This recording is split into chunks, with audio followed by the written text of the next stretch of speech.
I was having a dog's week. Workload, incompetent people around me, and my fridge? Well, it was like the Sahara Desert, only without the natural beauty. So I decided to treat myself to a luxury dinner out, but not just any dinner. I wanted one of those experiences where you feel like a king, one of those places where the waiter calls you sir, and the food is served on plates so expensive that you're afraid to touch your fork. I looked up a restaurant that had just opened and that everyone was talking about. Famous people had already posted photos there, the chef had won awards, and, according to the reviews, the dishes were an explosion of flavor. I went without a second thought. I arrived, and I could already feel the vibe of the place. There was instrumental music playing softly, chandeliers that looked like they had come out of a European castle, and waiters wearing suits that probably cost more than my car. Perfect. But then, she appeared. The restaurant was full, but the gaze of whoever was supposed to seat me fell on me, as if I had just walked in wearing flip-flops and ripped shorts. The kind of look that says, "You don't belong here." The woman was wearing an impeccable uniform, had a smile on her face that was clearly just a facade, and held a tablet with such arrogance that it looked like a real scepter. I waited, politely. She attended to 3 people who arrived after me, without even pretending that she wasn't ignoring me. I took a deep breath. Maybe it was a mistake. Maybe she thought I was waiting for someone. But when a couple who arrived after me were ushered to a table while I remained planted in the doorway like a vase, I realized it wasn't carelessness. It was intentional. That's when she finally looked at me with that aggressive tone that only overbearing people can have and said, "Why not?" I was almost laughing. "Well?" As if I were a beggar who had wandered in by mistake. "A table, please," I replied, still keeping my cool. The woman took a quick look at me, from head to toe, as if she was calculating whether I really had the money to be there. And then came the icing on the cake. "We have a reservation policy for this time," she said, holding up a tablet that clearly had a huge list of vacant tables. Ah, so that was the game. I looked around. People were being seated without any reservations. It was obvious, but I wanted to see how far it went. "That's funny," I said, crossing my arms, "because these 3 tables next door were empty 5 minutes ago, and now they've been taken. All without a reservation." She blinked, but kept the theater going. "Ah, it's just that, well, the boss prefers to accommodate regular customers first." "Ah, yes, regular customers. So the woman in the crooked heels and the guy in the crumpled shirt who arrived after me were VIP customers?" That's right. That's when I realized she really didn't think I could afford it. And, my friend, when I realize that someone has underestimated my pocket, that's when the fun begins. There I was, being barred from a fancy restaurant by a woman who had clearly decided that I wasn't the kind of customer they wanted there. As if she owned the place. As if my wallet was lighter just because she thought it was. And the worst part? I already knew this game. I've seen people like this before. The look of superiority, the false formality, the energy of someone who thinks they're doing you a favor by ignoring you. But if there's one thing I like more than a good meal, it's seeing this kind of person swallow their arrogance. Instead of getting angry, I went into observer mode. I knew that arguing with people like her was pointless, so I decided to play the game the right way. The first step? Act as if nothing had happened. Without raising my voice, without losing my temper, I just turned my back and walked to the restaurant bar. Yes, because while the tables were for regular customers only, the bar was open to anyone who wanted to spend money there. I sat down and ordered an expensive drink, one of those that come decorated as if they were a work of modern art. And the best part? I paid cash, leaving a generous tip for the barman. The result was immediate. I could feel the woman's gaze burning into the back of my head. Her mistake was already made. I wasn't just anyone. I could afford to be there. And more than that, I was enjoying every second as she tried to decide whether to continue with the show or whether it was too late. But I didn't stop there. After a while at the bar, I took advantage of the movement and got up, walking casually over to the maitre d'. Now, Instead of just being a customer trying to get in, I was a customer who was already in there, consuming, and like magic, the treatment changed. The maitre d' greeted me with a polite smile. "Can I help you, sir?" "Ah, but what a difference an expensive drink makes, doesn't it?" I glanced at the woman, who was trying to pretend she wasn't paying attention. "Yes," I replied, looking around. "They said the restaurant only takes customers by reservation, but I see there are a few tables available. Any chance of getting one for me?" The man looked at the system screen. "Actually, we have a few options available. I'll check now." And it was at that moment that her mask began to crack. I saw the tension in her posture, saw her eyes darting around, as if she were trying to find a way out, but there was no way out. She tried to block me, and failed. What now? Now I wanted to see how she was going to explain herself. The woman was tense. It was clear. The maitre d' was about to seat me while she stared at the tablet screen as if it would save her soul. But the truth was simple. She tried to stop me, and failed. And now I had to deal with it.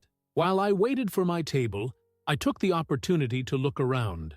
The restaurant was really beautiful, with a luxurious atmosphere, well-dressed people and waiters circulating as if they were choreographed. The problem?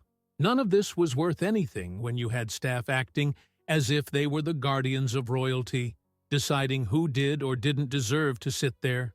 The maitre d', who seemed oblivious to the little theater going on, finally pointed to a table. "We have that one available, sir." Then came the moment I'd been waiting for. The look on the woman's face when she realized she could no longer stop me. It was a mixture of defeat and indignation, as if she had been betrayed by the restaurant itself. And me? Well, I made sure I was as calm as possible. I walked over to the table as if nothing had happened, sat down and started looking at the menu. But inside me? Oh, I was enjoying myself, because now came the best part, the service. She tried to play busy, but I saw when she said something to another waiter and pointed discreetly at me.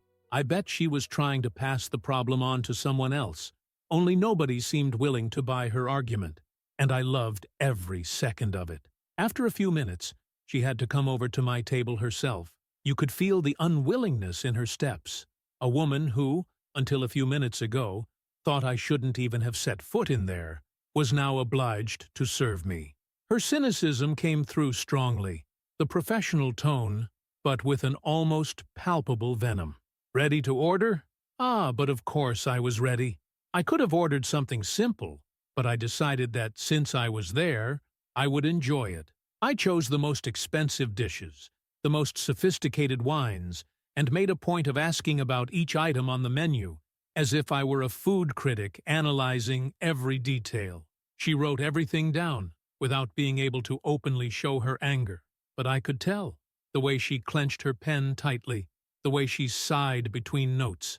She knew she had lost, but the evening had only just begun. If there's one thing I enjoy in life, it's seeing arrogant people forced to swallow their pride. And there she was, serving each dish as if she were delivering ammunition to the enemy. My order was impeccable. The best wine in the house, a main course that seemed worthy of a starred chef, and a starter so expensive it could feed an entire family if it were bought at the market. Every bite was a small victory. The woman, on the other hand, was trying to keep her composure, but she was clearly annoyed. She wanted me to disappear. She wanted me to give up at the entrance. But no, I was there, comfortable, enjoying my dinner, and, to make matters worse, leaving generous tips for the other staff. And I made a point of being a perfect customer, polite, smiling, without raising my voice or creating any fuss. That's what made her even more frustrated. People like her expect you to flare up, make a fuss, because then they can treat you as the problem. But me? I was a customer's dream. The tables turned completely when the restaurant manager walked past my table. He was greeting customers, and when he saw me, he smiled and asked if everything was to my liking. "Perfect," I replied, not missing a beat. "Excellent service." The look on the woman's face when she heard that was priceless. as if I'd just poured salt in her wound. But then came the real coup de grace. A couple sitting not far from me apparently realized the situation. The man looked at the woman, then at me, and then called the manager. He asked about the dishes, about the quality of the service, and made a point of saying loud and clear, "If he's saying it's good, then let's trust him. Bring it to us." And so, in a matter of seconds, I went from someone she tried to stop at the door to a gastronomic reference in her own restaurant. She turned her back and walked away, probably afraid of letting out any trace of the anger she was feeling. It was then that I knew I had already won, but the best was yet to come. I was already satisfied. Dinner had been perfect, each dish better than the last. But the real flavor of the evening didn't come from the food. It came from the silent humiliation of that woman, who now pretended I didn't exist. She spent the whole evening trying to prove that I didn't deserve to be there. She ignored me at the entrance, invented a non-existent rule, and when she had no choice, she met me with a hostility so subtle that it seemed part of her training. And now, at the end of the night, the whole restaurant was treating me like an outstanding customer. And then it was time for the bill. I was expecting a high number. Nothing in that restaurant was cheap, and I had made a point of ordering dishes that came with poetic descriptions on the menu. But the best surprise of the evening wasn't the amount of the bill. The manager, the same one who had passed by my table earlier, appeared smilingly holding the receipt. He looked pleased, as if he was in front of an important customer. "I hope you enjoyed the experience," he said, handing over the paper. It was at that moment that he delivered the final blow without even realizing it. "As it's your first visit, we'd like to offer you a special discount so that you'll come back more often." I had to bite my tongue to keep from laughing. A special discount for me.